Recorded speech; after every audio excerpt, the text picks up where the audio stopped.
Likewise. Give me this.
Good morning.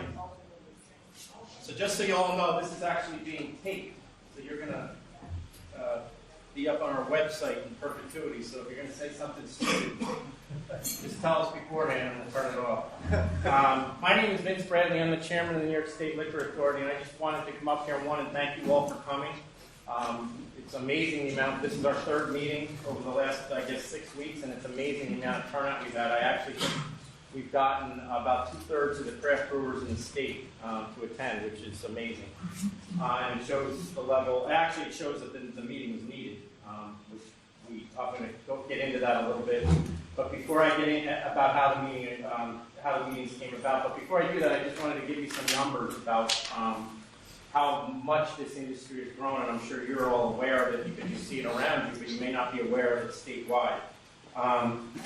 So the craft breweries in New York State have increased since 2011 from 50 to 374 over that period of time. That's a 650% increase.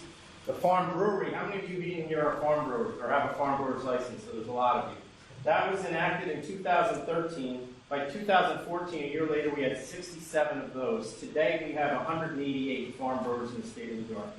In the capital region, in the Hudson Valley, there's 103 craft brewers. That makes up for 25% of the craft brewery industry in the state of New York. And those two regions together are the largest concentration of brewers. The capital region has 44 craft breweries, and the Hudson Valley, where I'm from, has 59. So the growth has been amazing. It's actually phenomenal. And it shows no sign of slowing at this point. We still get between 6 and 12 new applications for breweries throughout the state every month. And it seems like that's been the consistent number over the past, at least since I've been here over the last 3 years. We're actually about to set the record for the largest number of brewers in the state of New York, and that record, I believe, is in the 375, and the reason we haven't announced it yet is because many of you have dual licenses, so we're actually waiting until we have the total number of breweries. But that record goes back to the 1940s, so that just shows you the amount of how this industry has grown since the Craft Beverage Act was enacted by the governor in 2013. And that obviously means great things for upstate businesses. As you heard, there's a number of, every one of the new breweries is a new business in New York State. And those businesses support our local agriculture, they support the local tourism industry, and they also support the local beverage industry, which is, as you've heard, exploding. But I do want to tell you what led to these meetings, because there's been concerns that have been voiced to me from not just the public, but also from Paul Leone, who's the president of the Craft Brewers Association. I'm sure you're all familiar with him. And the concerns were that the new breweries, particularly the farm breweries, were not aware of what their obligations were under the law. And I'm sure you're all aware of what your privileges are, and they come with enormous privileges. And with those privileges, there'll come enormous obligations. You get retail privileges that no other brewers get. You get the opportunity to have branch offices that no other brewers get. But There's a requirement that you use certain percentage of agricultural products. There's requirements about the number of gallons that you can produce, or barrels you can produce a year. And the concern that was voiced to me was that the obligations, there was a level of ignorance there that was concerning. And the reason it was concerning is because the majority of the brewers are following the rules. And it's not fair to those breweries that are following the rules that someone else may be skirting the rules, whether it's intentional or unintentional. So what we decided to do was do an audit, and have any of you received any inquiries from our agency, the SLA, regarding your production of beer? So no one here, that's actually a first. We did an audit of about 25 farm brewers. There were not going to be any ramifications to the results of that audit. It was basically us taking a temperature on what the compliance environment was out there, and we were a little concerned about what we found, particularly in the area of records. And you're going to hear about all of that today. This class is not here just to the farm brewers. If you are not a farm brewer, we actually opened the dialogue up for the entire craft beverage or craft brewing industry, so there's going to be a lot of information for everyone here. But the audits led to this class, and this, as I said, is the third class we're conducting. Tom Donahue will be the lecturer. Tom helped draft most of the new craft beverage legislation that you've seen over the last 5 years. He's an expert on the ABC law. I don't think that's something you actually want to go around bragging about, but he is. I can tell you he is. And he will go through what we think you need to know, but then we're going to stay here as long as you need us to stay here to answer any questions you may have. And I think that's been the most productive part of these classes, because I know you all do have questions. The other aspect I wanted to touch upon is that we're all available, and I'm going to introduce the people that are here. I already introduced Tom, who's Secretary of the Authority. You have Kim Chacon, who's our Director of Administration. You have Bill Crowley, who's our Public Information Officer. You in the back of the room, who's sitting back there sheepishly. And we have Sharif Kabir, who's our Executive Deputy Commissioner. And then Jade Krasowski is sitting in the back there. She's our social media maven, and will be tweeting and Instagramming. And I hope you all, if you do use that, you start following us, because she does put out some amazing information. And I actually got on Instagram just to follow some of the stuff she's putting up. But at that point, I'm going to be here at the end too, so if you have any questions for me. But I wanted to add that all of us are accessible. We actually have an email that Tom will go over that is dedicated to the craft beverage industry. So it's only for you folks to ask questions. Tom's at the other end of that email. He's going to give it to you. If you have questions, he'll get back to you within, how long? 24 hours? Don't say anything else. 24 hours. And I think that's been very helpful, so I encourage you to use it. If you don't use it, if you want me to direct answer immediately, you can pick up the phone and call me. As I said, we're all accessible. So that's the one thing I do want you to leave here with, is that we're here to make sure you succeed. We're not trying we want you to follow the law, because that's my obligation to make sure you do, but your success is our success. And that's the one thing I want you to leave here with. So once again, thank you for coming. I'm going to turn it over to Tom. I'm probably going to say something stupid. No, the whole thing. The one thing I want to start off with is, I've been doing these presentations for different segments of the industry going back 10 plus years or so.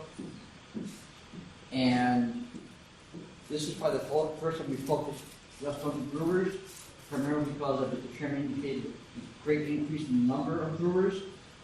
And don't be surprised at some point when I'm doing this presentation, you hear something and you're going to say, I didn't know I was supposed to do that.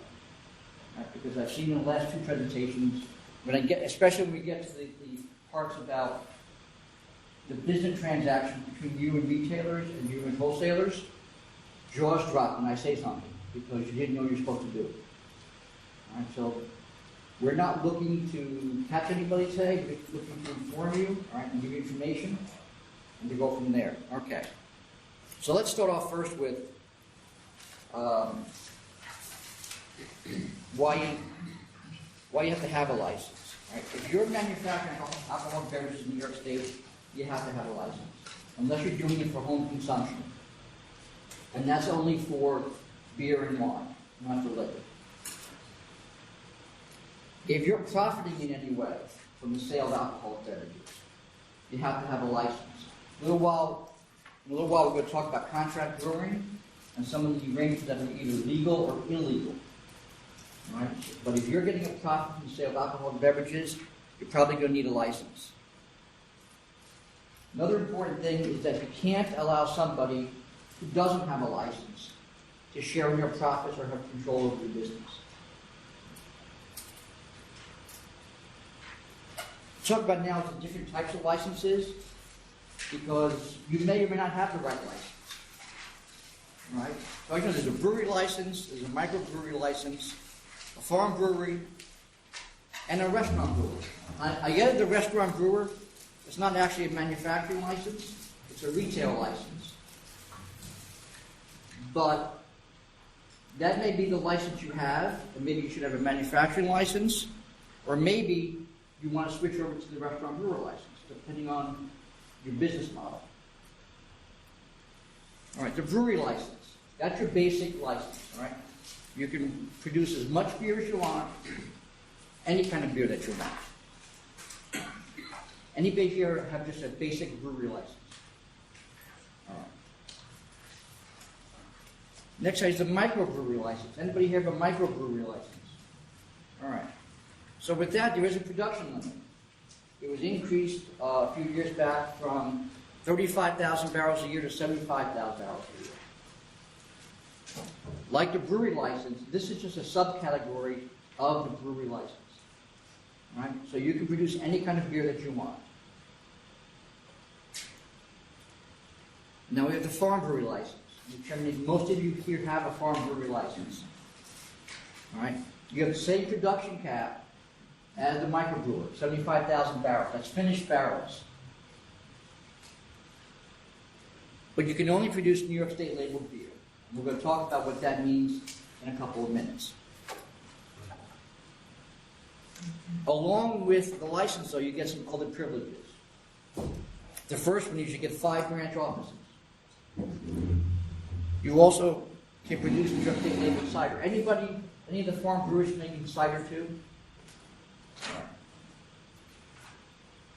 Later on, we're going to talk about the differences in the retail privileges. Because a lot of times people ask, well, why should I have a farm brewery license versus a microbrewery license? Well, the first one right there is the 5 branch offices. You don't get a branch office with a microbrewer license. You also can't produce cider with a microbrewer's license. So that on the manufacturing end, you have those advantages. There are also a number of retail advantages that we'll talk about in a little while. The last one license I want to talk about is the restaurant brewer license. This is the brew pub. Right? This is the retailer who is producing a limited amount of beer, primarily to be consumed at the restaurant. Okay? There's a production limit of 20,000 barrels a year. And you can have up to 5 of these places. Whether you have 1 or 5, you can only produce 20,000 barrels a year. As I said, most of that beer is meant to be consumed at the brew pub. There's a limited ability to sell it to other retailers. If you want to sell it to a retailer who is not, there's no common ownership between the companies, you have to get a supplemental license, which costs about the same as the basic license. And you can only sell 250 barrels a year to other retailers. You can sell, let's say you have a restaurant, a brew pub, and you own 2 or 3 other restaurants, or 2 or 3 other taverns. You can sell to those places without any limitation, but you have to go through a beer wholesaler. You can't just sell directly to yourself. Okay? So again, depending on your business model, that may be the license to have, but if you really want to be in the business of producing beer and distributing it to be sold, to be purchased by consumers, this isn't the license to have. You can't have this license and a brewery license, because this is a retail license.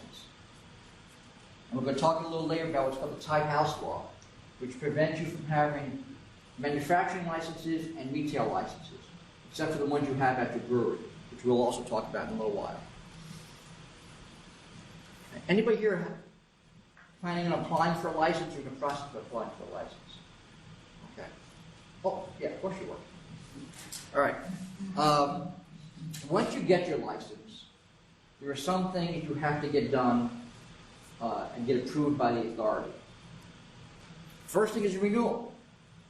It seems simple enough, but we have situations where people continue operating after their license expired and didn't get their license renewed, either intentionally or sometimes unintentionally. When your license is up for renewal, you should get a postcard in the mail. How many of you have gone through this new process with the postcard in the mail? Okay, that postcard is going to give you instructions to go online and renew your license.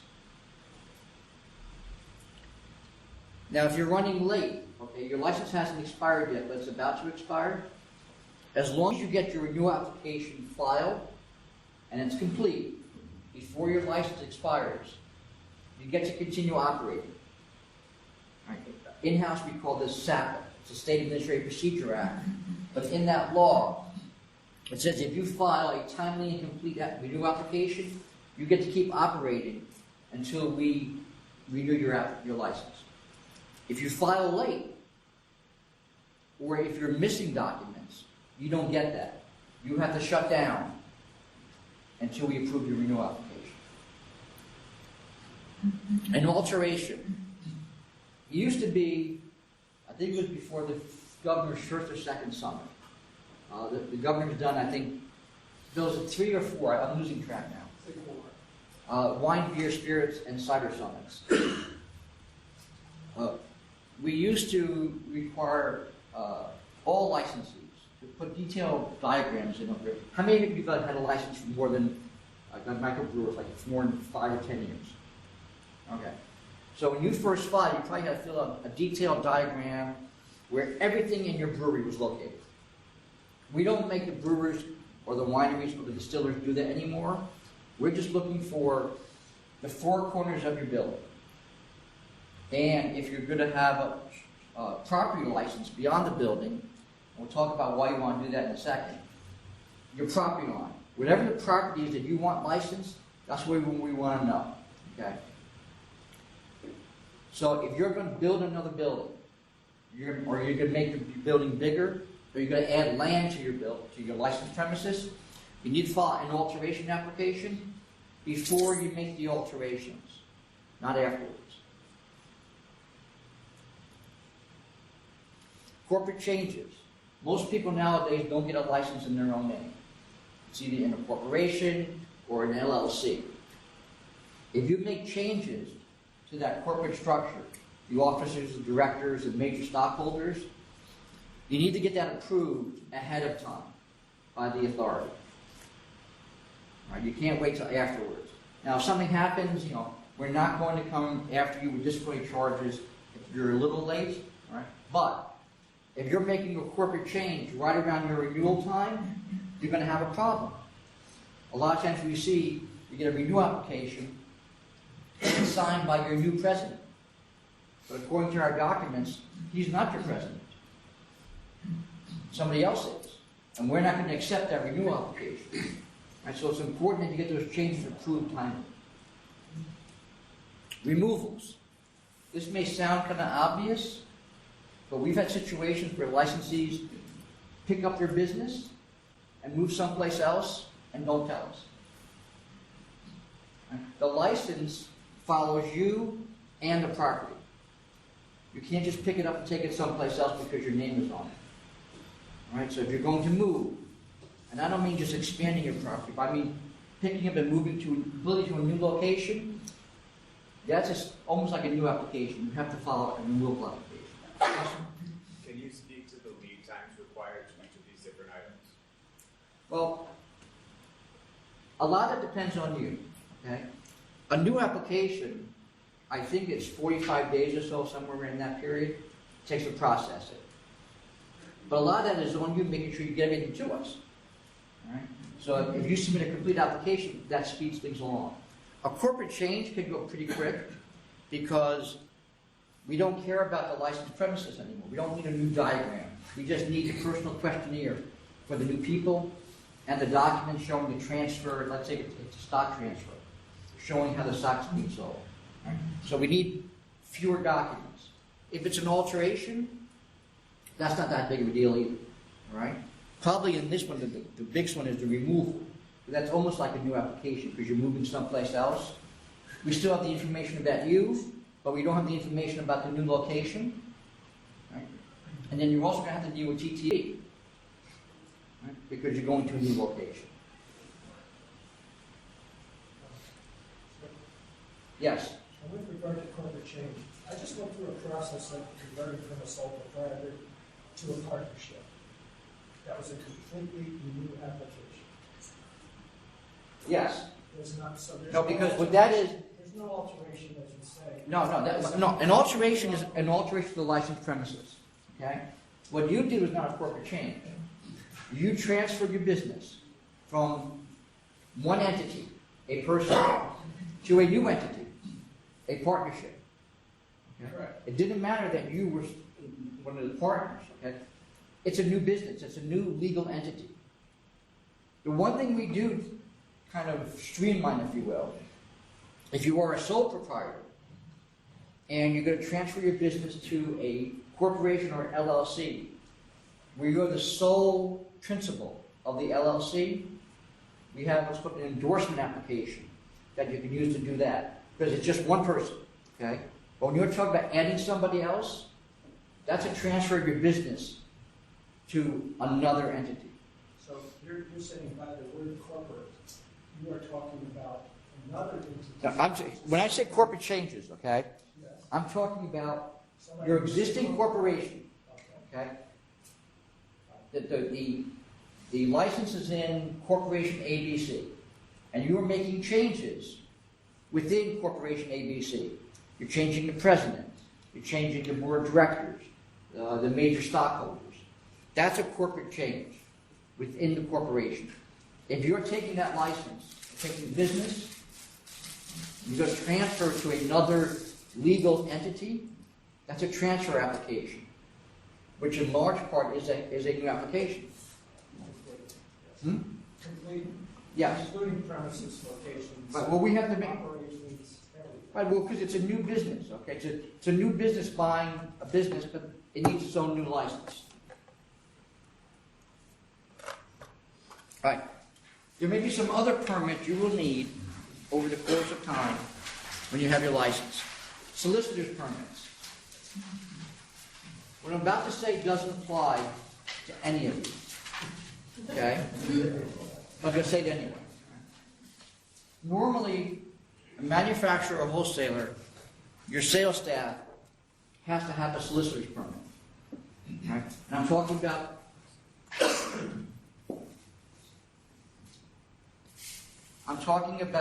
the people out on the field, okay, who are collecting orders. I'm not talking about you have somebody, at a phone in your office, taking orders, all right? If you have sales staff out in the field, they have to have a permit, solicitor's permit.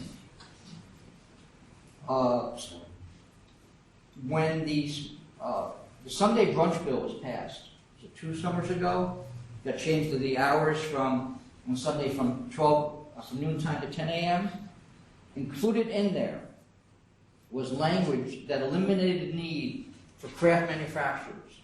And when we say craft manufacturers, we're talking about the micro licensees, micro brewers, micro distillers, and the farm licensees. Eliminated the need for your sales staff to have to get a solicitor's permit.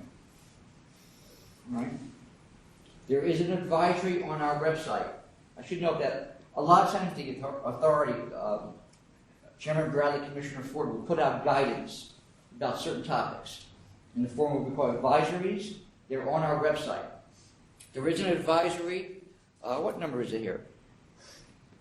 2017, number 4. It talks about who needs a solicitor's permit and who doesn't. For the most part, since you're all microbrewers and farm brewers, you don't need to worry about that anymore. A warehouse permit. Let's say, for example, that at your licensed premises you don't have enough room to store your inventory.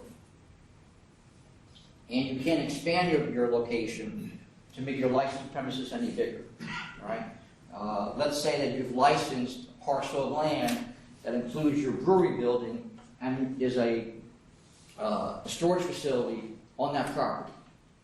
Well, you can just file an alteration application to include that building as part of your licensed premises, and you don't have a problem, because you're still on your licensed premises. But if you can't do that, you're going to need to put your inventory someplace. And you have to put it someplace that has a warehouse permit. Right? That could be a place that you have, someplace off-site that is yours, and you want to store your product. Or it could be a third party. A lot of third-party businesses operate warehouses that have a warehouse permit for licensees to store their product. Excuse me, would that include unfinished material or like just empty bottles? We only care about alcoholic beverages. Okay. So if it's supplies or anything else that is not up to the point of being an alcoholic beverage, we don't care where you store it. All right. So if you have, let's say you have a building on your property, but you're not going to put it as part of your licensed premises, you're going to store non-alcoholic products there, that's fine. Right? We're only worried about the alcoholic beverages. Okay, thank you. And if you have a warehouse permit, you can store alcoholic beverages that belong to other licensees. Right? You can't do that at your brewery. Okay? At your licensed premises, you can't store another brewer's product. But if you have a warehouse permit for another location, that's a separate business. And you can take in, other licensees' product to store for them. Yes, sir? Question, how would that apply to contract brewing? The question was, how does that apply to contract brewing? I'm going to talk about contract brewing a little while, because when people use the phrase contract brewing, we're not always talking about the exact same thing.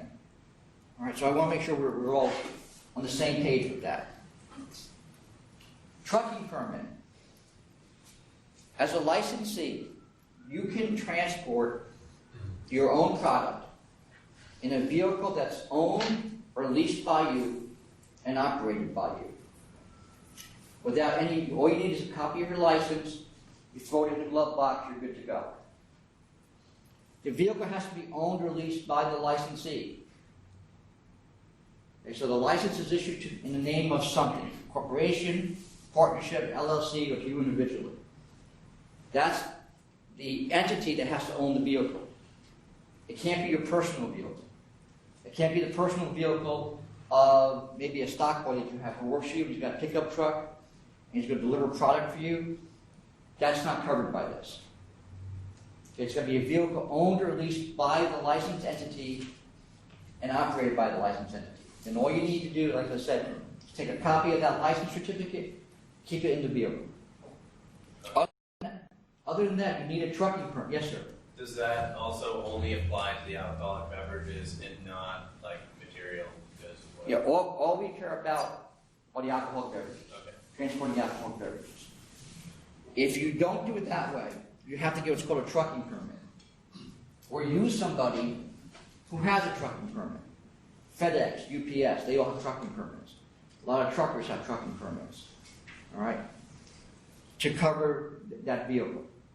Yes, sir. So when you say the licensee, would that include employees of the corporation? No, the licensee. So if the license is issued to ABC Corp, that vehicle has to be owned or leased by ABC Corp. I mean, it can be driven by an employee. Oh, right, driven. Right, but it has to be owned or leased by the licensee. Okay. All right? The marketing permit. Does anybody here have a marketing permit? All right. I won't ask who doesn't have one, but you should have one. Okay? What the marketing permit does is take every permit in the ABC law for off-site tasting and bottle sales, puts them all together into one permit. All right? What that permit, actually we're going to talk a little later about what you can do with that marketing permit. Now I want to talk about the New York State labeled beer requirement for farm brewers. Until January 1st of 2019, 20% of your hops, 20% of all the other ingredients of each product line you have has to be New York State grown. All right? So it can't be collectively, I make 10 beers, and this one's 10%, and this one's 30%, so it evens out to 20%. Each product line has to be the 20% requirement.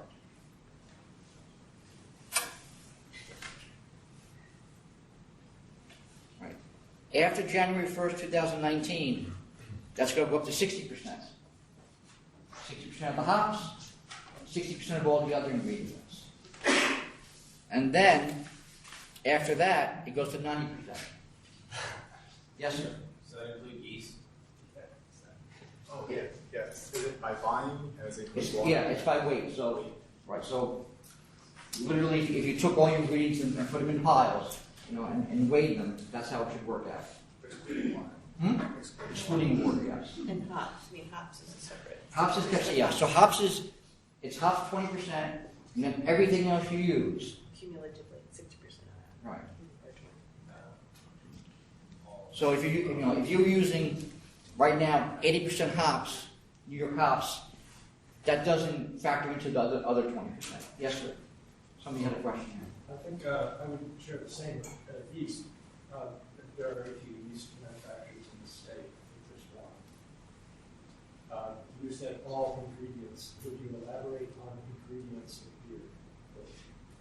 Whatever you're using to produce the beer. That would be including yeast. Yeast is not available in the state unless somebody will help me out. I think there's one in Rochester.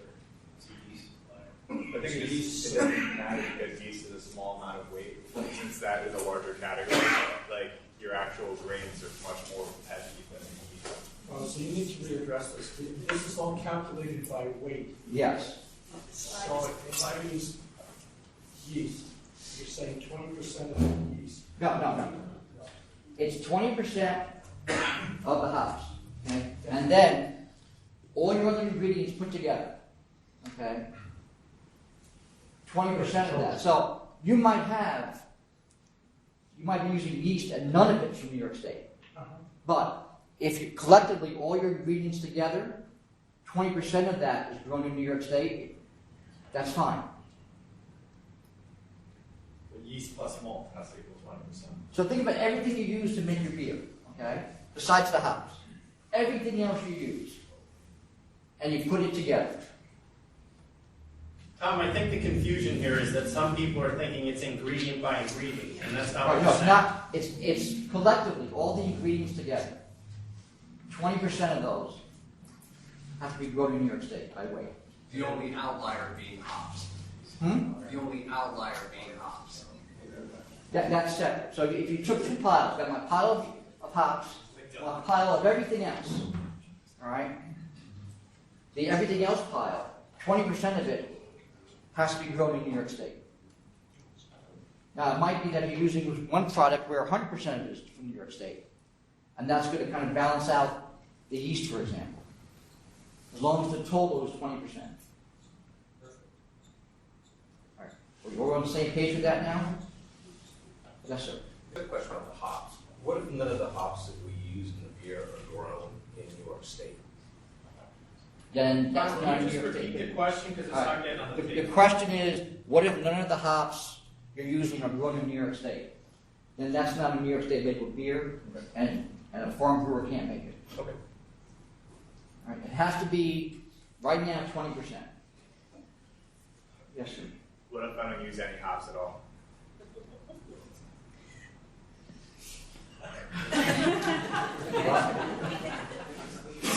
As long as 20% of that is zero. Okay? Meaning the other. See, the church pastor said, I'm using this as something stupid. And now he's got me on the recording saying something stupid. As long as 20% of all the other ingredients. All right? Yes. What sort of documentation needs to be supplied to ensure you're meeting those All right. percentages? So what we're going to look for, we're not going to take each of your beers and analyze them. I'm not sure we can do that, send them to Ag and Markets, have them do some kind of lab analysis. Our investigators are going to go, and they're going to look and say, okay, you produced X amount of beer, and you used X amount of hops, and you should have those records. We're going to talk a little while about the books and records you have to maintain as a licensee. So you should have, in your business records, the amount of hops that you purchased or you used, the receipts for them and so forth. And I know there's another question coming, which I'll get to in a second. It's the person who's making their own hops. Okay?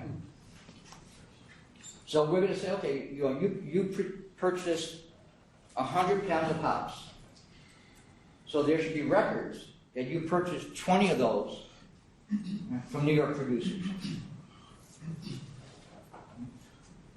Same with the other ingredients. For those of you who are producing your own hops, we still expect to keep records of how much hops you're using in your production and where you're getting them from. So, if you let's use that 100 pounds of hops again, right? If you're using 100 pounds of hops in the production of your beer, and you say, well, but it's all my hops. Well, we're going to say, show us the records that you're producing those hops. If you're only producing 5 pounds of hops a year, then you're short someplace. Right? So we're just looking for documentation to show that you have you purchased or grew the necessary amount of hops and the other ingredients. Now, I know sometimes you have a situation where, well, maybe you're buying hops from a farmer and he's not giving you any paperwork. You need to get paperwork. Because putting aside your requirement for the New York State labeled beer, you're required to keep records of all your transactions, which we're going to talk about a little bit later on as far as books and records are concerned. Right? So you should have these records anyway. Somebody in a question had that, yes. We do hop pelletizing, mostly New York State hops. This year we did probably close to 33,000 pounds. The one frustration a lot of these hop growers are having is they're growing the hops, we're pelletizing them, they're paying for the pelletizing, nobody's buying them. Has there ever been thought to having a voucher system by the hop pelletizers, and I'm putting that out there because I think this is something that's needed, to issue to the grower a voucher of how many pounds of hops per package, and then when he sells them to a farm brewery, the transfer of that voucher. To kind of certify that they're New York grown? Yes. Tom, repeat that question. So The suggestion was that there be something done where there's some certification, some document certifying that what you're getting through the distribution system is New York State product. That's probably something that maybe Ag and Markets might be interested in looking into, because we don't get involved, the SLA that is, in the production end of the ingredient section. Okay? But I know that Commissioner Ball had a task force going that was actually looking into the barley and the hops issues. I think the task force is still going on. And I know Cornell's been doing a lot of work on improving not just the quantity, but the quality of the hops and barley that are out there. So that might be something Dave might be interested in looking into. Yes, sir. So, to that end, is your sense the Ag Markets and the authorities' intention is to stick with the schedule here, and step up at 2019? The question is about this schedule. That's set in statute. So the only way it's getting changed is by legislation. There's no discretion with with Commissioner Ball at Ag Markets or with Chairman Bradley at the Liquor Authority to change that schedule. I got a question. Yes. Up front here. Yeah. For those of us that produce our own hops, Mm-hmm. is a simple inventory addition for what we've collected? I mean, we do an inventory addition in September or August of what we've processed ourselves. Is that sufficient? I think something where some document where say if our investigator came to your place, would say, okay, look, they produced 100 pounds of hops, they kept 50 pounds for themselves, and sold the other 50 pounds. Right? Or the other 50 pounds is in storage someplace. and that we use that 50 pounds, that sort of stuff would be fine. How you want to do that internally, documentation, is up to you, but as long as somebody can come there and say, okay, I kind of follow the trail where the hops went. Okay. We don't sell anything though. We actually buy a lot of hops from other farmers, but we do produce some of our own. It's just wondering if a simple addition in a spreadsheet. No, as long as some paperwork to say, look, we grew 100 pounds of hops and we used it all. And then we look to see, okay, then you purchased 300 pounds of hops someplace else. Well, that's 25%, so you're good to go.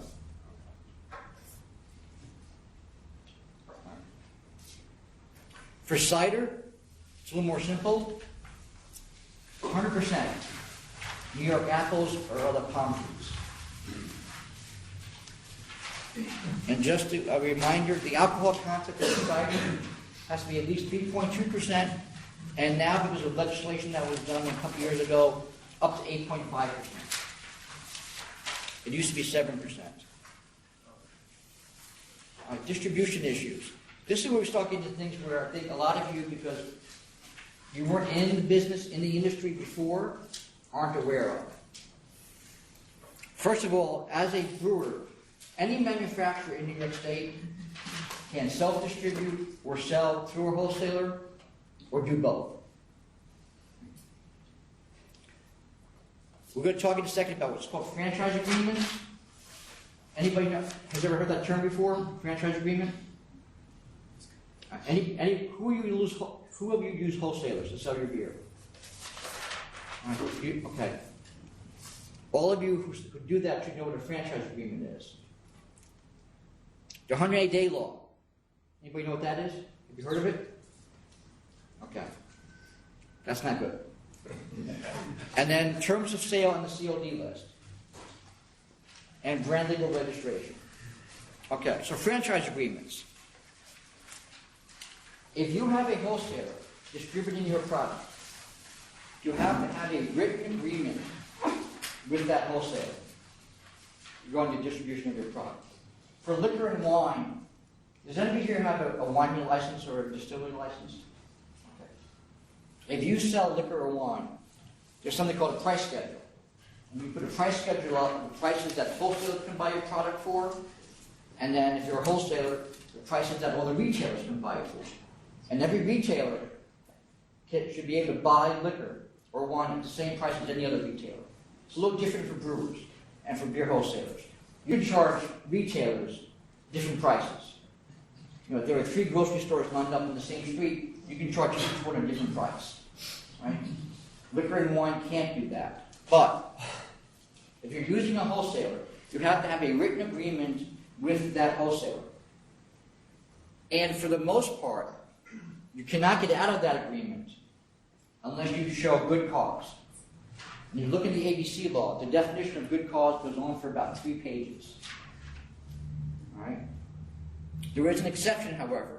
If you are a small brewer, you make less than 300,000 barrels a year, and you make up less than 3% of that wholesaler's business, you can get out of that franchise agreement without showing good cause. The purpose of that is that if you have a relationship with a wholesaler, and they're not really paying attention to your product and not moving it, this will let you get out of that and go find another wholesaler. You will have to reimburse the wholesaler for the value of the distribution rights that you're taking away from it. But you don't have to go through the whole good cause issue and potentially arbitration and litigation on that. The 180-day law. If you lower your price that you charge to a wholesaler, now that normally will be governed by the franchise agreement. So let's talk about the retail. Anybody sell directly to retailers? Okay. Can it include restaurants? Yeah, when I say retailers, I mean any on-premises, off-premises, all of them. If you lower your price that you charge to a retailer, you cannot raise that price for 180 days.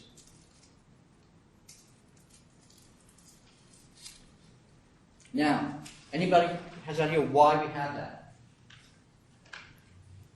Okay, so the reason is, going back to the 70s, something happened in the late 70s. My grandfather had a little grocery store in the Bronx, and he sold, the chairman's heard the story twice now, he's probably getting bored with this. My grandfather sold Valentine Ale, and Wrangle, and Schaefer. And every night, I was like 8 years old, I would go down to the grocery store, pull out all the beer, put the warm beer in the back, put the cold beer in front. Because he was kind of famous for his cold beer, right?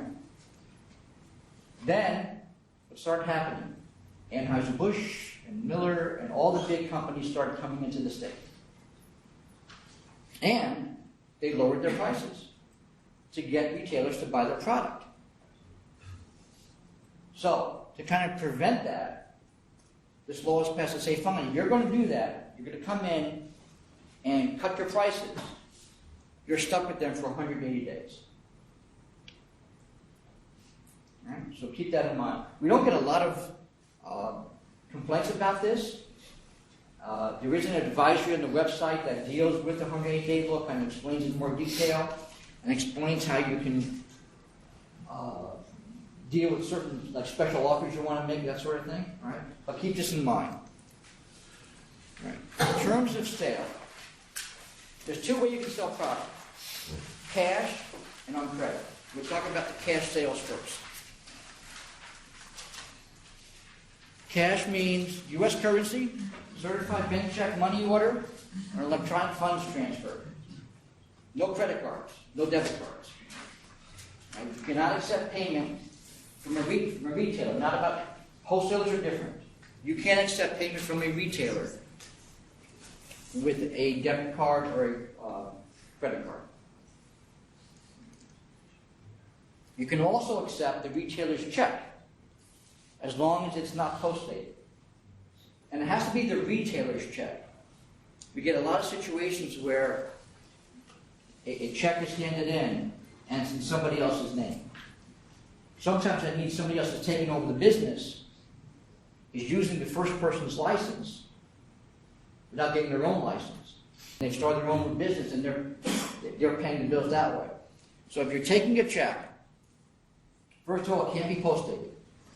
Right. I'm going to talk a little while about something called the Gifts and Services Law, which is a prohibition about manufacturers and wholesalers giving things to retailers to get them to buy their products. If you're accepting a post-dated check, that's a violation of the Gifts and Services Law, because you're giving the retailer a gift. You're saying, look, I'll take your check now, but I'll hold it a few days. Right? And it has to be, I said, it has to be a check drawn on the retailer's account. You can't take a third-party check. Right? So that's, yes, sir. Is it post-dated? If one that's not post-dated, is that same as a cashier's check? No. Cashier's check is something that they go into the bank, they get a check issued by the bank. Okay? Either it's a check issued by the bank or it's your own check, the retailer's check, and they put that certified stamp on it. So the bank is certifying the funds are there. It's almost like cash. What I'm talking about is today's December 14th, and you make a delivery to my grocery store, and I hand you a check that's dated December 20th. Oh. And it's kind of like, wink, wink, hold that until the check clears. Okay? You can't do that. So as I said, there's two ways to take care of payments. One, cash on delivery, just like I said. The other is credit sales. I'm not talking about, like I said, credit cards. I'm not talking about where you set up the terms of the credit. The law sets up the credit schedule and the terms. Liquor and wine is pretty easy to explain to people. If delivery is made on day one, and it's a sale on credit, payment is due on day 30, and then the wholesaler or the manufacturer, if the payment isn't made, has 5 days to tell us. With beer, it's a little more confusing, because there are these 2-week cycles. And we have a schedule of these cycles on our website. If a delivery is made within a certain 2-week cycle, payment for all those deliveries are due on a date later, which is usually a Friday. And let me give you an example. A delivery made on between 11/6 and 11/19, okay? you make a delivery to any retailer during that period, payment is due on 12/1. So by 12/1, you should have gotten payment from the retailer for that delivery. And as I said, that schedule is available on our website. We issue a new schedule for every year. All right? It's kind of difficult to explain, all right? But that's how it works. Can you say where you can find that on your website? If you go to, I think it's under the wholesaler section.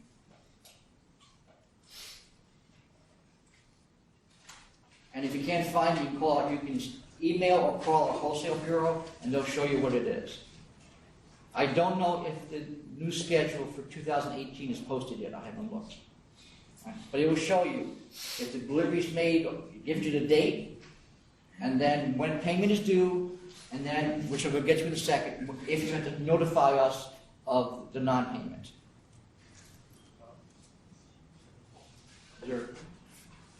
All right. You don't have to give credit to a retailer. So a new retailer comes to you and wants to buy product from you rather than go to a wholesaler. You can just say, I want COD. I'm not going to give you credit. All right, that's up to you. All right, the COD list. All of you who deal with retailers should have an account with us for the COD list. All right? This is one of the situations when I did the last few times I did this, I looked around and there was lots of faces going, I have no idea what the hell he's talking about. Right? So I talked about that cycle when they have to pay. If a retailer doesn't pay his bill on credit, you are required to report the retailer to us. It's no discretion. You have to report them to us within by that date that's on the schedule.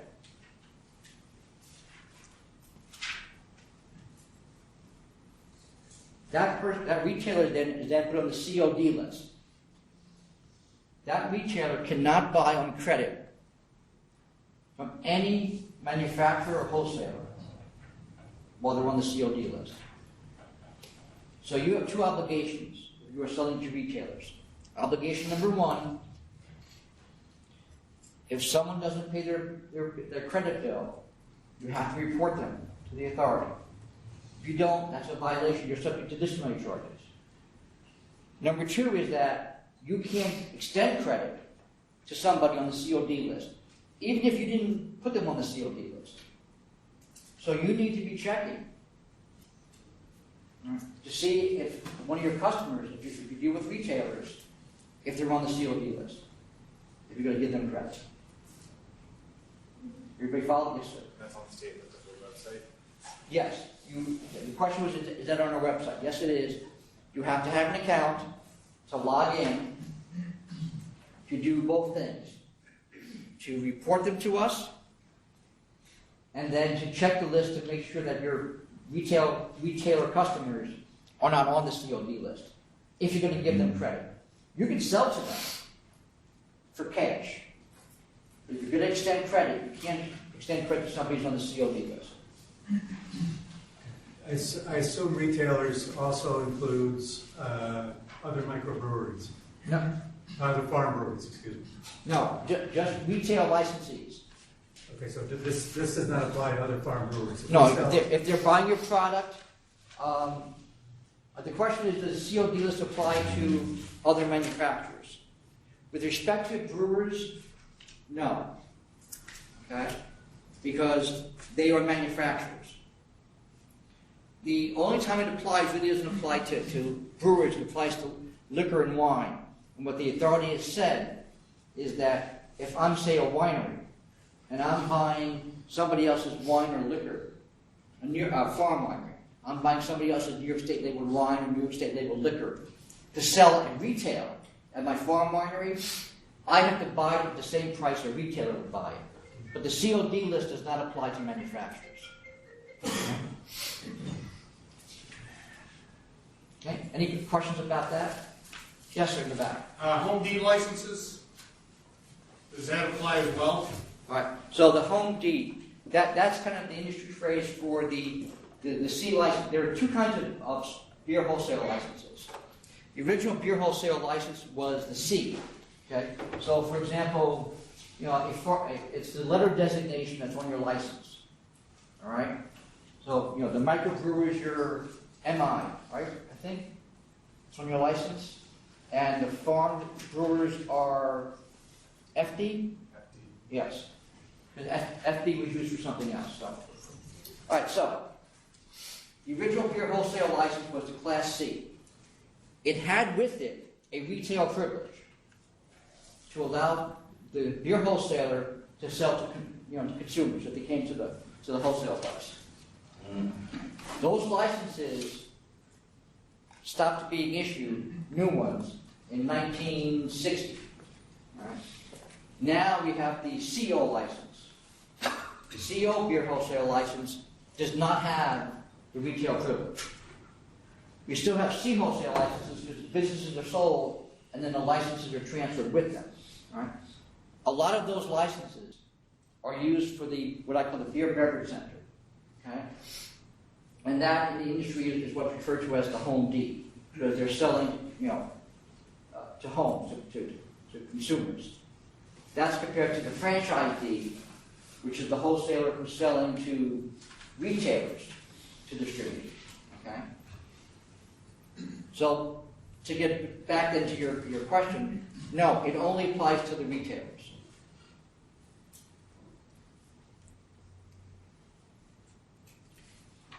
One thing about the COD list, I said you can only sell to them for cash on delivery, but you don't have to take their check.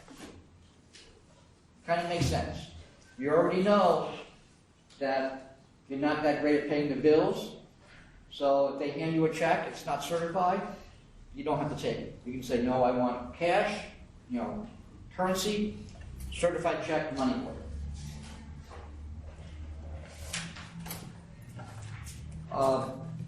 When you get your licenses, and then when you renew your license, you probably see in the fee schedule on the website, there's your license fee, there's a filing fee, then there's something called ancillary fee. You may be wondering what the heck that's for. Part of that ancillary fee goes to support maintaining the COD list. Brand label registration. Any beer or cider sold in this state, whether it's in a bottle, a can, if it's back to tap, however you're selling it, has to be brand label registered. You may or may not need a cola. All right? I think the rule is that if you're producing it in this state and you're selling it in this state, you don't need a federal cola. You still need New York State labeled brand label registration. There is a fee exemption. You still have to file, but there is a fee exemption for small batches. It's 1,500 barrels a year. Right? That doesn't mean if you produce 10,000 barrels a year and you're going to sell 1,000 of them in New York State and the rest out of state, the exemption doesn't apply. It's for the total production of whatever that product line is. We have, over the past few years, cut down on the paperwork involved and also the number of registrations. We used to have these supplemental registrations, so if you made a minor change to your brand label, you have to file for that. That's not needed anymore. And legislation that was signed by the governor is going to authorize us to create an online brand label registration system. Something like TTB does now.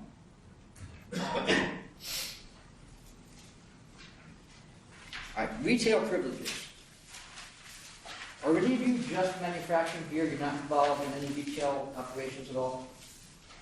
Like you're just manufacturing it, selling it to a wholesaler or to a retailer, that's it. Right. You do have certain retail privileges at your brewery, which I'm going to talk about. Is this for micro and farm brewers? We're talking everybody. Okay. If you're a brewer or a microbrewer, without getting another license, just under your manufacturing license, you can do tastings of your beer and any New York State labeled beer. Yes, sir. Is that following the like farm brewers permit like definition of New York State beer? Yes. Okay. Right. If you're a farm brewer, you can do tastings of your own beer and cider and any New York State labeled beer, cider, wine, or liquor. When I say tastings, I mean free of charge samples. All right? So that's one extra privilege of the farm brewer's license. Now, I'm going to go through the next two slides kind of quickly because this is for tastings. The rules for sales by the glass, meaning sales at your brewery, or bottle sales are exactly the same. Okay, so I'm going to summarize it. If you are a microbrewer, you can do tastings, sales by the glass, and sales by the bottle of your own beer and anybody's New York State labeled beer. If you're a farm brewer, you can do tastings, sales by the glass, and bottle sales of your own beer, your own cider, and anybody's New York State labeled beer, liquor, wine, or cider. All right? So that's what we were talking early on about the extra benefits of the farm brewer's license. That's a big one right there. So that's bottle or glass. Right. So when I say sales by the glass, I'm talking about somebody consuming the beer at your licensed premises, at the brewery. Sales by the bottle doesn't have to be a bottle. It could be a growler, it could be a can, a keg. They're taking it away, right? That's a sale by the bottle. Everybody got that? Okay.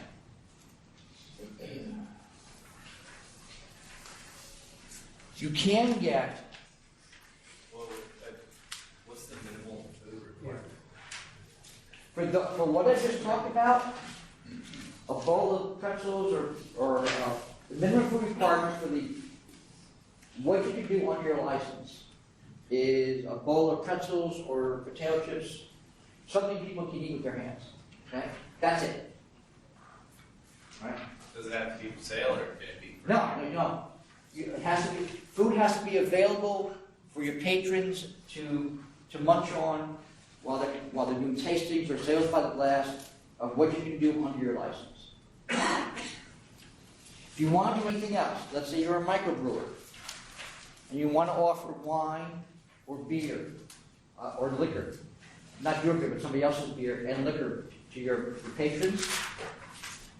It used to be, up until a couple of years ago, you had to have a restaurant at your brewery, which under the ABC law is a little impractical because that means a full kitchen, a full menu, the chef. We used to tell people you actually need a chef with a little white hat on, that sort of thing. Okay? Now you only have to meet what's called the tavern food requirements. Right? To meet that, we're talking about soup, sandwiches, frozen pizza, frozen burgers. It doesn't have to be anything you're making there. If you stop by the local sub shop and buy 100 subs and take them to your tavern, as long as the food is there and it's available. It can't be the menu from the local pizzeria and the pizzeria delivers the food. The food has to be there and available for your patrons. All right? But if you can meet that food requirement, you can get an on-premises license to sell other alcoholic beverages. So you're just talking about the microbrewery now? This is microbrewery and farm brewery. Okay? So, a farm brewer, I can sell by the glass New York State labeled liquor, wine, beer, and cider with my license. If that's all I want to do, and I don't want to offer non-New York State products, I don't need the on-premises license. I don't need to meet that food requirement. I can just have that minimal finger food kind of thing, and I'm good to go. Yes, sir. What is mead classified under? Mead is classified as a wine. So you would need either a winery or a farm winery license to get those. Now, since you mentioned that, we now allow for overlapping licenses. So, let's say you want to be a farm brewer and a farm distiller. You can get those two licenses at the same location. And that works with any combination. It could be you having multiple licenses, or it could be, everybody in this front row getting a farm brewer's license for the same location to share the equipment. Right? That's fine too. The only thing to keep in mind is that if somewhere in there's a farm winery license, you have to be on the farm. The farm winery license is the only farm license that has to be on the farm. And those, a farm brewery and a winery, do they have to be physically separated in any way, or can they actually be in the same room? Okay, so the question is, do two different operations, in this case, say a farm brewery and a winery, have to be separated? As far as the SLA is concerned, no. However, you might have to do that for TTB purposes. Because they may not let you keep, as a matter of fact, I'm fairly certain, they're not going to let you keep in the bonded area the beer and the wine together. You might have to have separate areas. Right? That applies to cider too. Yes. Keep in mind that the SLA has our laws and provisions. Sometimes New York will let you do things that TTB won't let you do. On the flip side is sometimes TTB will let you do things that New York won't let you do. Right? I know, for example, and I'm going to talk about the tight house laws in a little while. TTB will let a manufacturer have a separate standalone restaurant, pub, tavern, whatever, as long as the manufacturer, I believe it has to be complete ownership of it. You're not going to do that in New York State. We won't let you do that. The only retail operation you're going to have is the one that's at your brewery. Right? You're not going to be able to own a separate restaurant someplace. I have a question regarding food. Yes, sir. If you wanted to prepare food and you have a farm brewer's license at your establishment, like chili, let's say, or something that you could cook in your establishment, you need a class 20C license to do that, or does your farm brewer's license incorporate that? The question is whether or not you need the separate permits, right? If you're producing or making food at your establishment. You still have to comply with whatever regulations apply generically to a food and drinking establishment. So if there's health code, ag and markets, NCON, local zoning, whatever apply to having a food establishment, all right, in your location, you have to comply with. The fact that you, as a farm brewer, have the ability to offer food doesn't trump other things that say you have to comply with these as well. All right? That's just saying if you can do it, you can do it at the farm brewery as far as the SLA is concerned. All right? It doesn't mean you can do it even if the town or the county says you're going to need some health department, permits or anything else. Yes, sir. Suppose I order a pizza from town, it gets delivered, and I give it away. Does that matter? This is for the food requirement. If you, as the operator, the farm brewer, if you're having food brought in yourself, and then you're making that food available, you've met the food requirement. Okay. What you can't have is the consumers, the patrons, arranging for their own food from outside vendors. Okay. It's got to be you have to keep the food available and make it available to your patrons. And so it's got to be there. So I can't order it and have it show up and then say... No, the food I should be able to walk in and the food is there. What, can both things happen? So what's that? Can both, like, if we have food available and somebody orders a pizza from someplace else, is that... That's the question is, if you have the food available, can somebody order from the pizzeria? Yes. You've met your requirement. You have the food available. If your food's not that good and people don't want to have it, they want to order pizza in, that's fine, okay? As long as you have the food available. And this, can I just speak, this is if you want to serve anything outside of the beverages. Right. All right, so just a reminder, this food requirement, This isn't just to serve like. this tavern food requirement I talked about is only if you want to get the on-premises license. Now, saying all this, I want to bring up something else because it's come up recently, and I want to say this carefully. A couple of examples of this came up. I know somebody in here was involved, because it's somebody whose farm brewery is in town I live in, so I found out about it. If you have, and this, there's been a couple of examples since then. Food trucks. I heard the murmurs all in the back there. Food trucks. Somebody who has a separate business. I don't care if it's a food truck, if it's a used car dealership, whatever, can't be doing business at your farm brewery or your microbrewery. So remember we talked about the licensed premises and what it is, all right? The food truck can't come onto your licensed premises and sell food and do its own business. Now, if the food truck is in your parking lot, and the parking lot is not on your licensed premises, not our problem, okay? If your patrons want to leave, if your licensed premises stops at the sidewalk in front of your farm brewery, and your parking lot is not part of your licensed premises, and your patrons go outside, go to the food truck, buy some food, that's fine.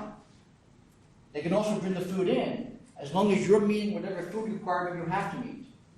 So let's take the farm brewer who doesn't have a separate on-premises license. All they have to do is the finger food, right? So if they have the finger food available at the farm brewery, and there's a guy outside his food truck in the parking lot, which is not your licensed premises, that's fine.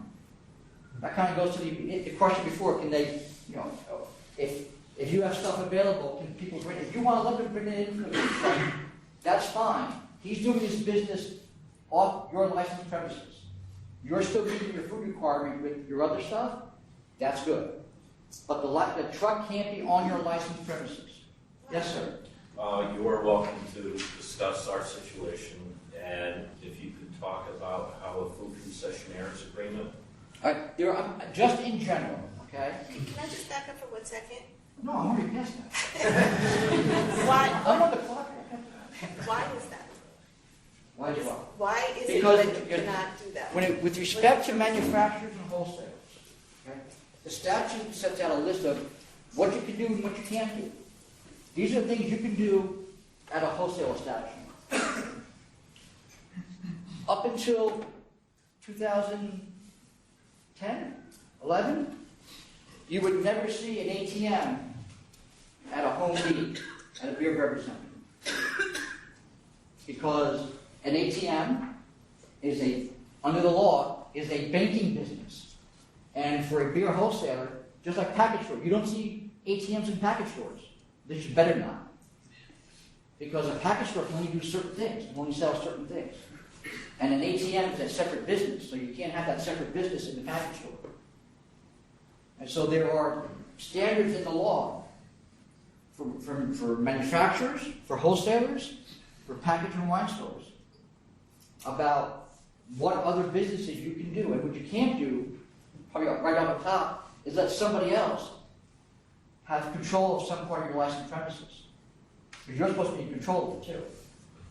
Because that's the main premises for it. Right?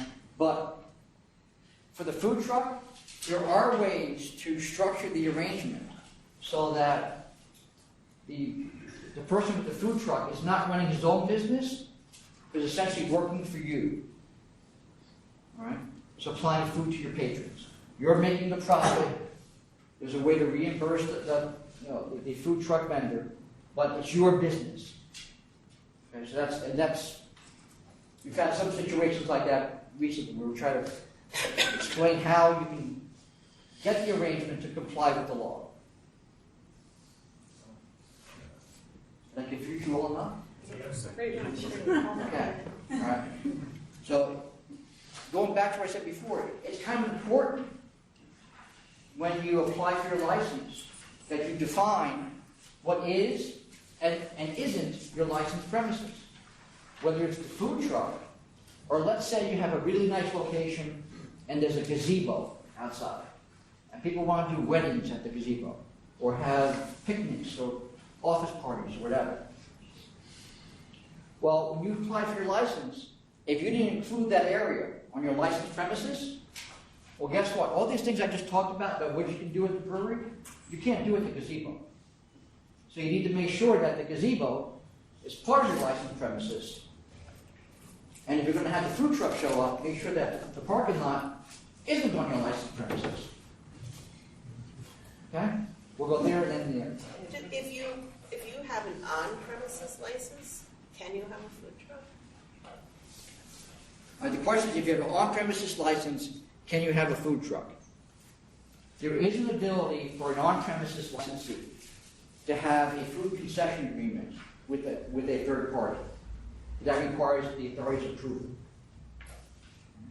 Yes, you had a question, sir. Yeah, it's more concerning patrons leaving an establishment, say the parking lot is not part of the licensed establishment, but they carry their beer to go order their food. Are they allowed to leave the establishment with product? As far as the ABC law is concerned, you can sell beer to go. It can be in a sealed container, it can be in a growler, it can be in a plastic cup. However, a lot of municipalities have open container laws. And the minute that person leaves your farm brewery, that may be a violation of the open container law, so you need to check. Right, so it may not be, we're still on the premise, but just not the brewer's premise. It may be up to the landowner. It might be up to the landlord, yes. Okay. All right, so we talked about, oh, yes? Sorry, one quick question, clear something up in my head. So if we have a microbrewer's license and a farm brewery license, both of those things, do we only need to meet the minimum brew requirement? So if you have the question, you have a microbrewery license and a farm brewery license, what food requirement do you have to meet? Well, if all you want to do are those tastings I talked about, then it's just a finger food. And sales by glass. Right. Okay. One thing to keep in mind is that if you have multiple licenses, the privileges don't kind of intermingle. All right? So let's say that you have a farm. I'm trying to give a good example here. It's not for beer children distilling, but this is a clear example. Most distillers have no retail privileges at the distillery. None. Except for a farm distiller. Farm distiller has almost the same privileges as a farm brewery. It's its own liquor, and any New York State that you have liquor, wine, beer, and cider. If I have a farm distillery license and a micro distillery license, it doesn't magically mean that what I produce under my micro distiller license, I can now sell by glass, even though it's not New York State legal. All right? So just keep in mind that your licenses don't blend. Even if you have what we call the combined manufacturing license, which is something we created, was created last year, where if you have multiple licenses, rather than deal with multiple renewals and multiple forms, you fill out one application, and for administrative purposes only, the licenses are combined. Right? So you get one renewal, one filing fee, one license to put up when you walk. That doesn't mean that all your licenses are magically combined for the privileges, and you can kind of like just forget about everything I've just been talking about. All right? All right, so we were talking about food trucks. So that's good. Marketing permit. All right. So for the marketing permit takes pretty much every permit allowed for manufacturers under the ABC law, puts them into one permit. It's $375 for 3 years. It's a marketing permit. This is for off-site. You can do off-site tastings, again, no charge for tastings, and bottle sales. At the county fair, state fair, farmers markets, not-for-profit events, and any retail establishment that can sell beer. So other than package and wine stores, it means anybody. You can do that if you have the marketing permit without giving us any notice. You've got your marketing permit, you're good to go. If you want to do it someplace else, you got to get 15 days notice. You want to set up a booth at a mall for a day, okay? Because it's the holiday season, all right? And you're gonna rent a booth at a shopping mall. You need to give 15 days notice. Why? Because we don't want you opening up a permanent location someplace, okay? And getting around having a branch office or anything else. What form has to be used for To go to the 15-day notice? You send an email to licensing info. Licensing.info? Bill, is it licensing.info or licensing info? No dot? Licensing info at SLA.ny.gov. Bill, was that a yes, no dot, or yes, no dot? Oh, okay. We'll find out before the meeting. They'll find out before the meeting. It's like the contact, like. Yeah, if you go to our contact page, it's there. Yes, sir. Just got a question. So if you already paid for that marketing permit $375, you want to do something at a separate engagement, separate location, like a retail mall or something like that, do you have to pay additional fee? No, the question for this last category about giving notice, you don't have to pay an additional fee or get an additional permit. You just got to let us know we're using the permit. All right? Yes, sir. That only allows 3 states, not Right, there. last. And the question was the size of the samples. There is an advisory that's on the webpage. It's number 2015-17, which lays out the rules for the use of the marketing permit. There are restrictions to the size of the samples and so forth. Right? Again, these are free samples. Talk about in a second what you do if you want to sell your product. Sale by the glass at an event. Yes, sir.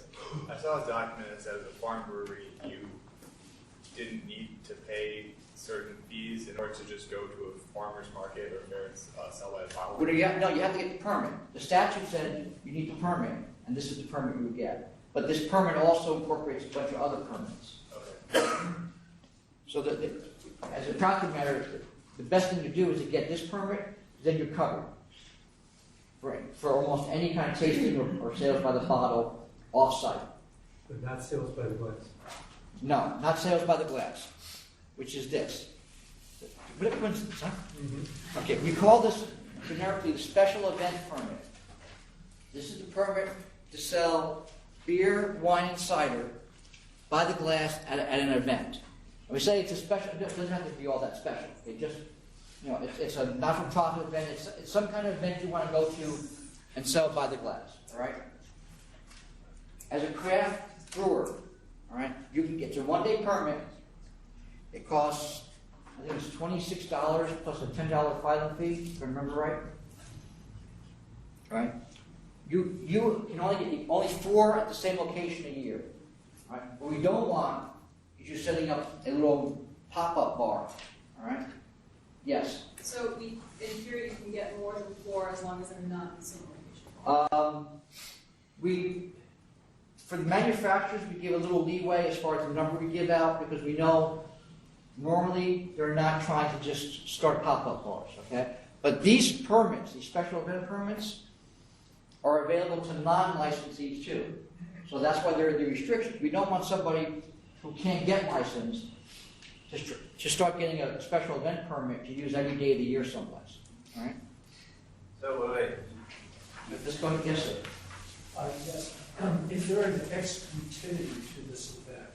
For example, let's suppose it's a car show, and I get a special permit, a one-day permit, does that exclude other people from serving alcohol at that event? All right, so the question is, I get a special event permit. Does that mean nobody else can get a special event permit for the same event? No. We often give out multiple special event permits, whether it's to manufacturers or to just anybody. Think of any street festival, any neighborhood festival, okay? There may be a number of entities that have special event permits to sell them beer and wine as fundraising. Right? We may put some, if we know this, we may put some restrictions on as far as making sure there's proper supervision for the entire location. Right? Because we want to ensure that, there's some responsibility that follows you for serving beer to somebody. Well, that's what I was Okay, addressing. so what we'll do is we'll look at the applications collectively to kind of address any supervision concerns we have. Somebody had a question? Yes. Yeah, so that means, someone asked a question about no more than 4 a year at the same location. Does that mean you could do 4 a year at one location, 4 a year at a different The way the statute reads, essentially you get 4, okay? But that goes to, as I said, that's the basic rule. There are some exceptions. For example, not-for-profits aren't subject to that restriction. But also, the authority has discretion to go beyond that. Okay? The purpose is to make sure that we're not allowing somebody to circumvent getting a license by just getting these permits. All right? Could they be like consecutive days? You are able to get, for example, I see a volunteer firefighter.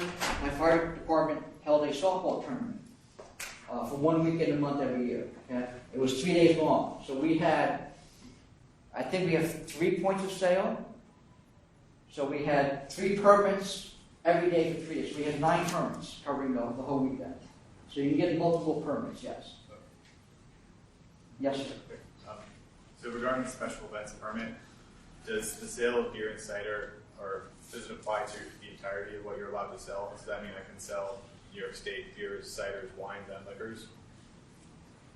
That, for manufacturers, it's your beer. Okay? Because that's a retail privilege, so it's been restricted as far as what you can do with it. If it's me, and I'm having an event in someplace for some reason, I can just get my permit, buy any beer and wine from a wholesaler, and then sell it. But because you're a manufacturer, you're restricted as far as what you can do with it. Yeah, yes. I'm going to be part of the beverage trail, and we'd like to do group activities. One of the activities that was discussed was helping the local drive-in theater convert to digital. So they wanted to have all 4 of us on site selling our product. Would they just be able to get the special event license, and that would cover the 4 of us? Well, it wouldn't cover you, it would cover them, okay? If, for example, let's say that the company wants to do it, or the beverage trail. Is the beverage trail an actual entity? Yes. The beverage trail can get a permit. And then you could donate your product, or they could buy from you, the beverage trail, buy the product from you, and then the beverage trail does the event. Okay? So the question is, who's actually selling the product? All right? Yeah. Branch office, we talked about before. Microbrewers can't have it, farm brewers can, you can have up to 5. It's essentially an extension of your brewery. Whatever you can do at your brewery, your farm brewery, you can do at the branch office. All right? You can share a space with another branch or somebody else's branch office, but not with another business. You cannot have interior access, shared space, common, doors or anything else with another business, other than a branch office. So you can't put your branch office in the middle of Home Depot. Well, I kind of like that idea, but you can't do it. Yes, sir. So the particular situation I'm in is as a DBA of a large corporation. Another DBA of that same corporation can be a branch office because it's the same business. It's just a different. The branch office permit, question is like, who can get the branch office permit? We will issue the branch office permit to whoever the licensee is. Now, if the licensee is ABC Brewing, right, and you want to call your branch office something else, maybe the brewery itself is ABC Brewing, okay, just simple as that, and you want to call the branch office a different trade name, that you can do, but it has to be. The permit has to be issued to the entity that holds the branch, the farm brewery license. All right, we're talking about some compliance issues now. Books and records. All right. I've already talked about the paperwork for your ingredients, all right, to comply with the New York State labeled beer requirement. You need to maintain a record of all your business transactions. And they have to be kept at your brewery and available for inspection. Now, if you have everything computerized, as long as our investigator can come to the brewery, sit down in front of the computer, and see the records, even if the hard copies are someplace else, that's still okay. You've got to keep the records for 2 years. That's going to include the documents you need to show us you're complying with the New York State labeled beer ingredient requirement.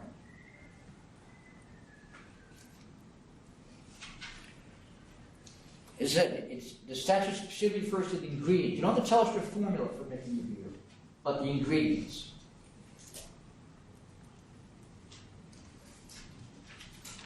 Also, the invoices for the sales you make to manufacturers and wholesalers. You've got to have copies of those.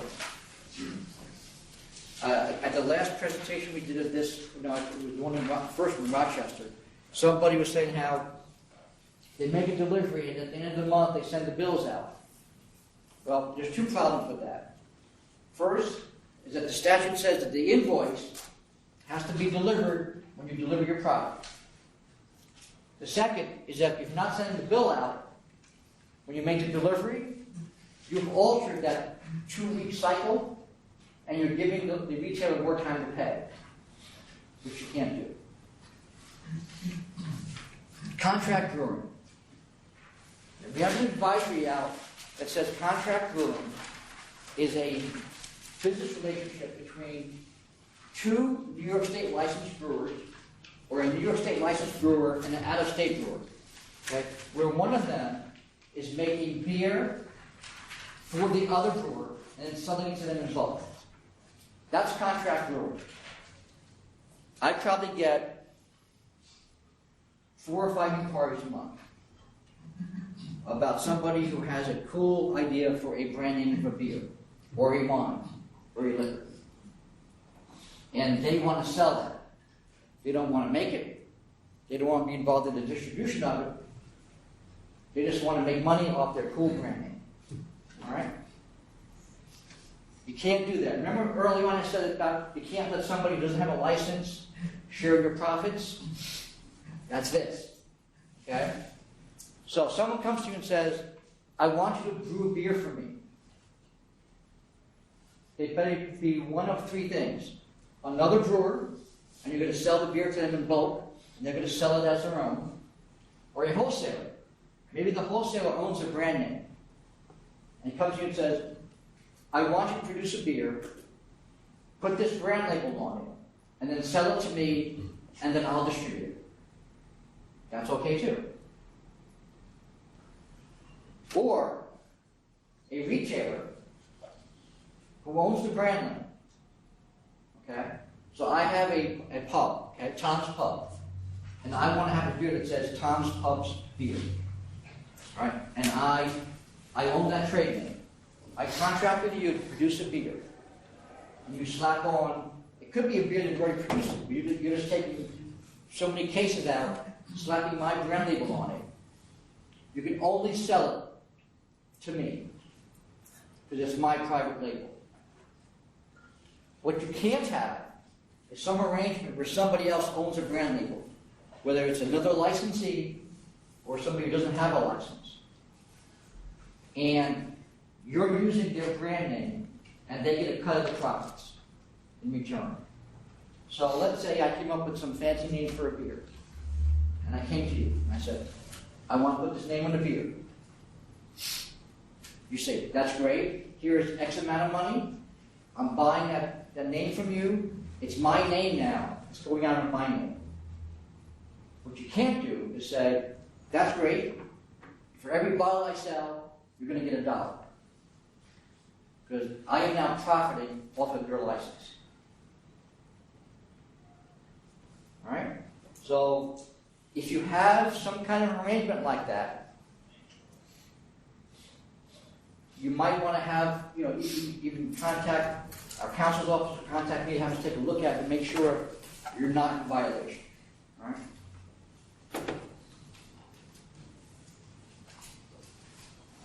Selling on credit. Are we talking about that before? Yes, sir. So I hit back one. So I am producing for another brewery, they must have a manufacturing license. All right. If you're producing beer for another brewer, that suggests that that person is a brewer. And if they're in New York State, they have to have a New York State license. They have to be producing themselves 50 barrels of beer a year themselves. That's required. All of you should know that. That for any brewer, you have to produce yourself 50 barrels a year. So, if I have a contract with you and I don't have the production capacity, I'm just making 100 barrels a year, I can contract with you to produce more of my beer for me, and you're going to sell it back to me in bulk. I still have to make 50 barrels a year. I just can't sit back and do nothing. So then in the event of a guy with a cool name who just says, I want you to make beer for me, I don't have my own facility or anything like that, what would he need? Okay, so the question was, using my example, somebody comes up with kind of a nice name for a beer, he's not licensed. As I said before, either he has to be a licensed brewer, a licensed wholesaler, or it's a private label and he's a retailer. If he's not licensed, you're not making his beer. It's your beer. And it's got to be your brand label on it. If you want to use whatever beer I had, you're buying my concept, I'm done with it. And it's now your beer. I'm not getting any cut of the sales or anything else. You cannot let me do that. It's called a veiling. When you allow somebody else to benefit from your license, that's an availing. That may be the most serious violation of the ABC law there is, because it goes to the heart of why there's a law. We issue licenses to people and places. All right? If you're letting somebody else who's not on the license use that license, that's a big issue. So then if you were doing a private label for somebody, Private label, of course, has to be there's a licensed retailer. All right? I'm a licensee. I have my little tavern. All right? I've come up with a little name. I want to sell that product. You're producing the beer, and it could be honest with you, it could be any beer. I may just say, look, you have an IPA. I want you to toss these labels on 100 cases of that IPA. You sell it to me as my private label. You can only sell it to me, to no one else, because it's my label. Yes, sir. Can you private label for a wholesaler? No. I mean, there are wholesalers who own brand labels, and they range. So in some respects, that's kind of like what you're talking about. Right? But if you're producing it, it goes back to there has to be a franchise agreement. Okay? So you can restrict the sales, okay, because you're going to have a franchise agreement between you and the wholesaler. So you can restrict who gets that product to just that one wholesaler. And then that wholesaler then sell it to whoever. Yes, sir. I guess I just want to get on that one a little further. So if they're not manufacturers, or they're not manufacturing, or manufacturing for them, product to then sell or however they may go about it, do they need a retail permit, a wholesaler's permit? All right. I want to go with this again because if you're making beer for somebody else, They are buying it from me. if you're making beer for somebody else and you're selling it, you can only sell, unless it's to a consumer for their own household consumption, you can only sell beer to somebody who has a license or permit if they're in this state.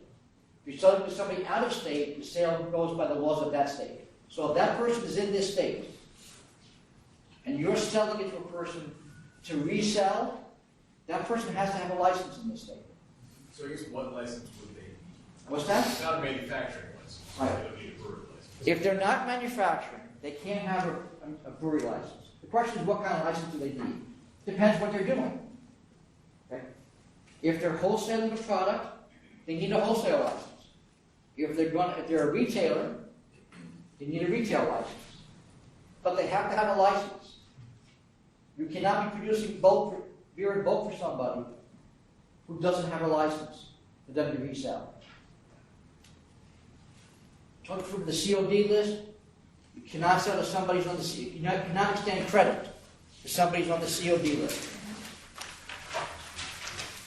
Kind of relates to what you just said. You can't sell to an unlicensed business that might be selling beer in bulk to somebody who doesn't have a license. It might be selling beer to the grocery store. And you're taking a check. Remember I said before, you can't accept a check unless it's from the retailer? Well, if you've been accepting a check and it's not in the retailer's name, and it's been happening regularly, that's a hint that the old guy, the retailer that you were selling to is not there anymore. There's an unlicensed person running that place now. You cannot sell to an unlicensed entity. We talked about transporting your products. I won't go through that again. We talked about the unauthorized businesses, right? The food trucks. All right, tight house laws. As a manufacturer, you cannot have an interest in any business that sells alcoholic beverages at retail unless it's a license at your own location. It's an on-premises license at your own spot. So you can't have an interest in a grocery store or a restaurant or a pub. Any place. Not just in New York State. You cannot have an interest in any place that sells alcoholic beverages, not just beer, at retail.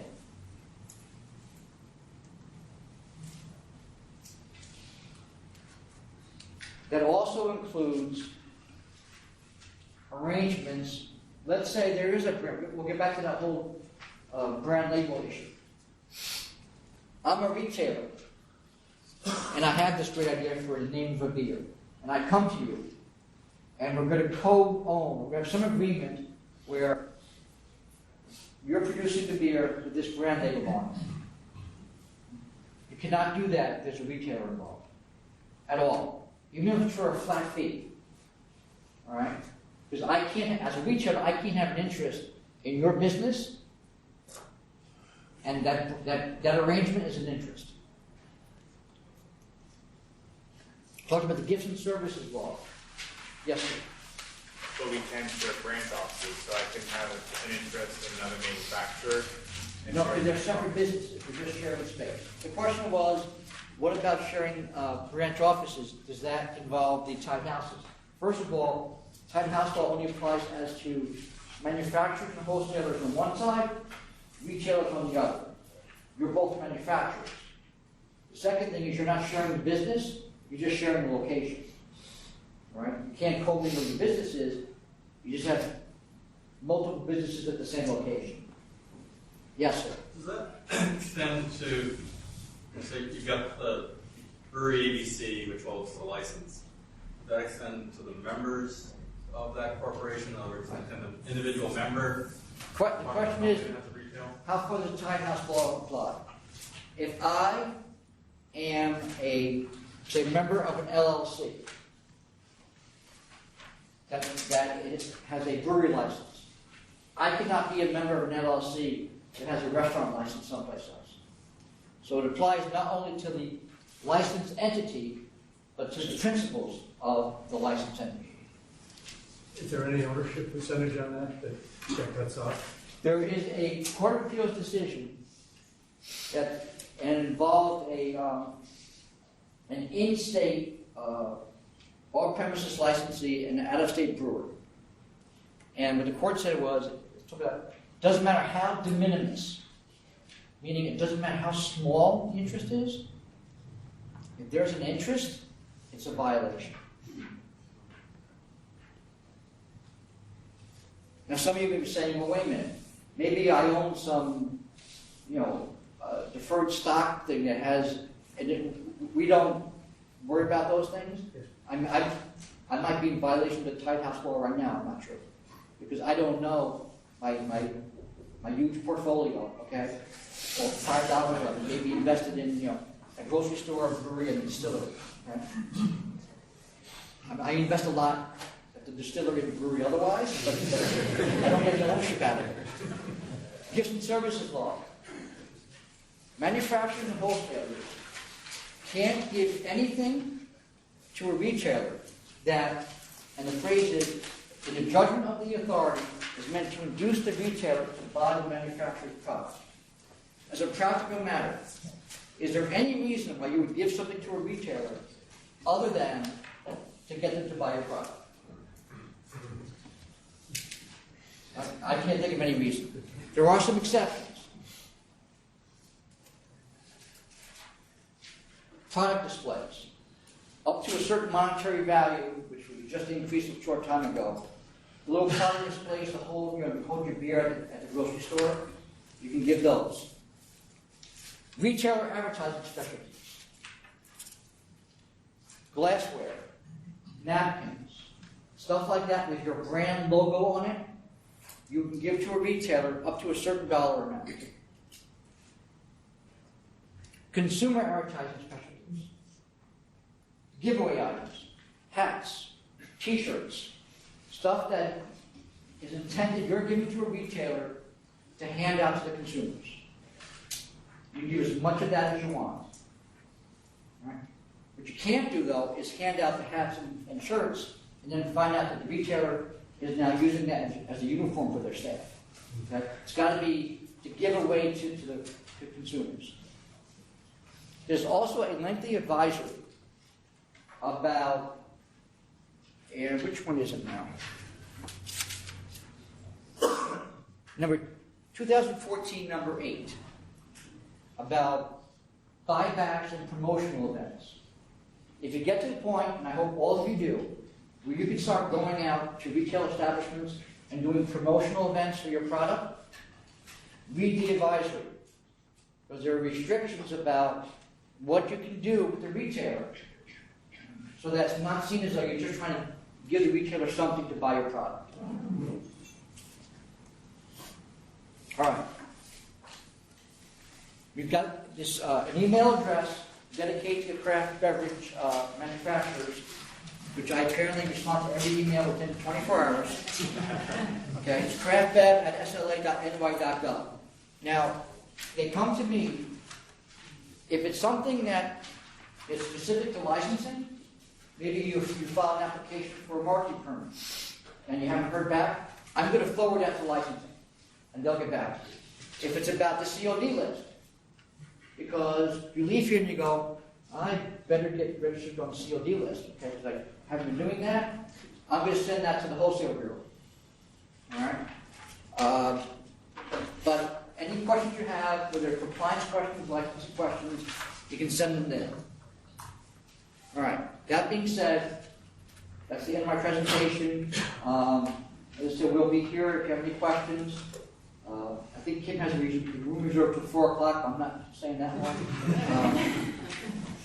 With that, Chairman, is there anything you wanted to add? I thank you all for coming. I hope you learned something, and good luck to you all.